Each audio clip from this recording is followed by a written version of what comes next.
अस्सलाम वालेकुम नाजरीन, मैं हूं नियामत खान ज़िमरी। नाजरीन, आज की वीडियो बहुत अहम है, इसे एंड तक ज़रूर देखना। नए हथियारों का वो निज़ाम जो मुस्तकबिल की जंगों को हमेशा के लिए बदल सकता है। किसी ज़माने में लड़ाका ड्रोन सिर्फ सुपर पावर्स का हथियार हुआ करता था, मगर अब ऐसा नहीं है। शिद्दत पसंदों से लेकर छोटे मुल्कों तक अब सभी इसका इस्तेमाल कर रहे हैं और यही चीज़ जंग की नोयत को बदल रही है। जंगों की तारीख उठाकर देखें तो अक्सर ऐसा हुआ है कि हथियारों का कोई एक निज़ाम पूरे जंगी ओहद की अलामत बन गया। एगनकोर्ट की लड़ाई में अंग्रेज तीर अंदाजों की जानिब से पहली बार लंबी कमानों का इस्तेमाल और दूसरी जंग अजीम में भारी बख्तर बंद टैंकों से ज़मीनी लड़ाई ऐसी ही चंद मिसालें हैं। अमेरिका की जानिब से अफगानिस्तान, इराक और दीगर मुकामात पर शिद्दत पसंदी के खिलाफ जंग में बगैर पायलट के चलने वाला ड्रोन MQ-1 प्रीडेटर, जिसे UAV भी कहा जाता है, अपने दौर का मशहूर हथियार बन गया। इसी बासर्द जंग के बाद अमेरिका एक ऐसी आलमी ताकत बनकर सामने आया जिसे कोई चैलेंज नहीं कर सकता था। ड्रोन की कदर में उस वक्त इजाफा हुआ जब प्रीडेटर, जिसके बारे में इब्तदा में ऐसा तस्वर किया गया था कि इसे सिर्फ फिजा से जमीन की जासूसी के लिए इस्तेमाल किया जाएगा, को हील फायर मिसाइलों से लेस किया गया।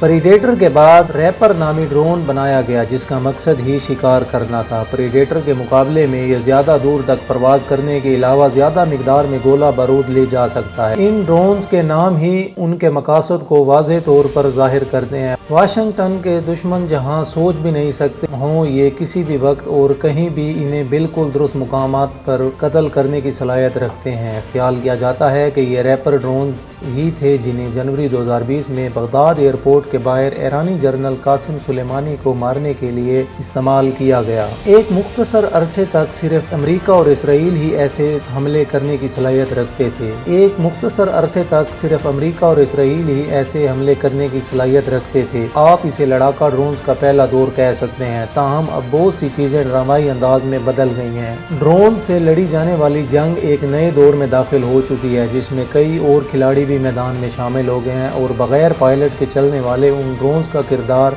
इस्तादे दहशतगर्दी से रिवायती जंग तक बढ़ चुका है। और जैसे जैसे टेक्नोलॉजी बेहतर हो रही है और मसनूई जहानत से मुंसलिक हो रही, ड्रोन्स की जंगों का तीसरा दौर सामने आ रहा है। ड्रोन्स ने एथियोपिया की हुकूमत को टिग्रे पीपल्स लिबरेशन फ्रंट के बागियों के हमलों का मुकाबला करने में भी मदद दी है, जिसकी वजह से इनकी पोजीशन मुस्तहकम हुई है। एथियोपिया की जंग ने तुर्की और ईरान से मुसल्लह ड्रोन खरीदे हैं। ख्याल किया जाता है कि एथियोपिया ने मुत्तहिदा अरब अमारात के जरिए चीनी साख्ता विंग लोंग ड्रोन तक भी रसाई हासिल की है। मुत्तहिदा अरब अमारात ने चीनी ड्रोन लीबिया में जारी खाना जंगी के दौरान अपने हमायती जनरल खलीफा हफ्तार को भी फराहम किए हैं। बहुत से तनाज़ात में ड्रोन्स का किरदार फैसला कुन रहा है, जैसा कि लीबिया की बैनुल अक़वामी तौर पर मानी जाने वाली हुकूमत की बका के अलावा गुज़िश्ता साल नागोर्नो करहबाख तनाज़ा के दौरान तुर्की के मुहैया करदा ड्रोन्स ने आज़रबाईजान की फौज को आर्मीनिया से इलाके का कंट्रोल हासिल करने में मदद दी। लेकिन ड्रोन्स हमले कई पेचीदा कानूनी और इखलाकी मसाइल को भी जन्म देते हैं।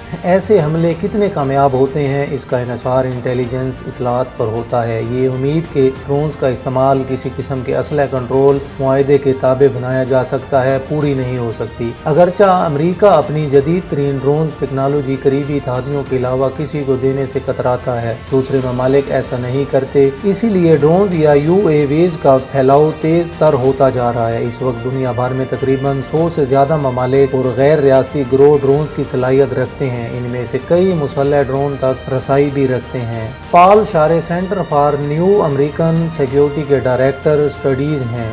इनका कहना है कि ड्रोन सेमेस्टर का फैलाव जारी रहेगा।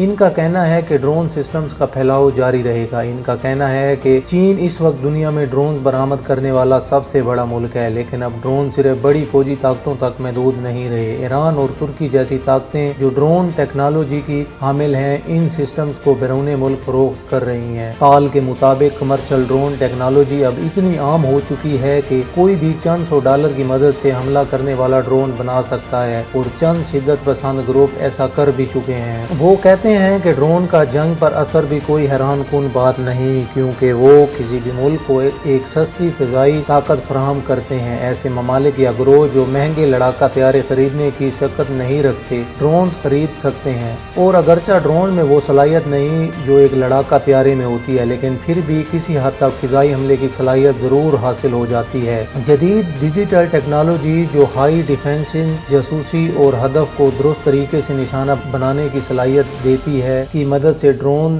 زمینی افواج کے لیے خطرناک ثابت ہوتے ہیں، لیکن علاقائی تنازعات اور خانہ جنگی میں ڈرون کے استعمال سے مستقبل کی جنگوں میں ڈرون کی اہمیت کی نشاندہی ہوتی ہے۔ ایک جانب جب امریکہ اور اس کے اتحادی شدت پسندی کے خلاف جنگ پر توجہ مرکوز کیے ہوئے تھے اور دوسری جانب روس نے شام میں ڈرونز کے وسیع تر جنگی استعمال کے تجربے کیے۔ سینٹر فار نیول انالیسز میں روس سے متعلق شعبے سے منسلک سیموئل بینڈیٹ کہتے ہیں کہ شام میں روس کے ڈرونز نے اہم جاسوسی مشنز میں حصہ لیا اور مسلسل پروازوں سے روسی توپ خانے سمیت ملٹی راکٹ سسٹم اور لڑاکا ہتھیاروں کے لیے زمین پر اہداف کی نشاندہی کی۔ وہ کہتے ہیں کہ یہ نیا تصور جس میں ڈرون 24 گھنٹے جنگ کے میدان کی تصویر فراہم کرتے رہتے ہیں اور اس اہداف کی نشاندہی کرتے ہیں، روس کی فوج کے جنگی مستقبل کو ایک نیا جنم دے رہے ہیں، کیونکہ اس سے پہلے جنگ لڑنے والے جرنیلوں کے پاس ایسی کوئی سہولت موجود نہیں تھی۔ یوکرین میں ہونے والی لڑائی جس میں روس کی تردید کے باوجود باقاعدہ روسی فوجی اہلکار شامل رہے، ماسکو کی جانب سے مستقبل میں ڈرون کے استعمال کی منصوبہ بندی پر روشنی ڈالتی ہے۔ مشرقی یوکرین میں متعدد روسی ساختہ ڈرونز مار گرائے تھے۔ سیموئل کہتے ہیں کہ اس تنازع میں جاسوسی کرنا ان ڈرونز کا اہم مقصد تھا، لیکن اس کے ساتھ ساتھ ایک اور اہم کردار الیکٹرانک وارفیئر بھی تھا، جس کے لیے خصوصاً روسی ڈرون بنائے گئے۔ الیکٹرانک وارفیئر کے ذریعے دشمن کی جانب سے بھیجے جانے والے سگنلز کا سراغ لگا کر ان کے رابطہ کی صلاحیت کو جام کر دیا گیا تاکہ وہ کسی قسم کی پیغام رسانی کی صلاحیت سے محروم ہو کر تنہا ہو جائیں۔ روس شاید اس وقت بھی جدید ٹیکنالوجی میں امریکہ سے تقریباً ایک دہائی پیچھے ہے، لیکن روسی افواج ڈرون کے استعمال کو امریکہ سے بہتر طریقے سے اپنی تنظیم کے اندر جذب کر چکی ہیں۔ سیموئل کے مطابق عسکری ڈرون اس وقت روس کے مسلح افواج میں ہر شعبے میں موجود ہیں۔ اب یہ بات لڑائی کے دوران ثابت ہو چکی ہے جب یوکرین کی بکتر بند یونٹس کو لمحوں میں شناخت کر لیا گیا اور ان کی پیغام رسانی کو جیم کر دینے کے بعد ان کی جانب توپ خانے سے تباہ کن گولہ باری کی گئی۔ یوکرین خود بھی ترک ساختہ مسلح ڈرونز رکھتا ہے جن کو روس حمایتی باغیوں کے خلاف دنیا میں لڑائی کے دوران استعمال کیا گیا۔ یوکرین خود بھی ترک ساختہ مسلح ڈرونز رکھتا ہے جن کو روس حمایتی باغیوں کے خلاف دنباس میں لڑائی کے دوران استعمال کیا گیا۔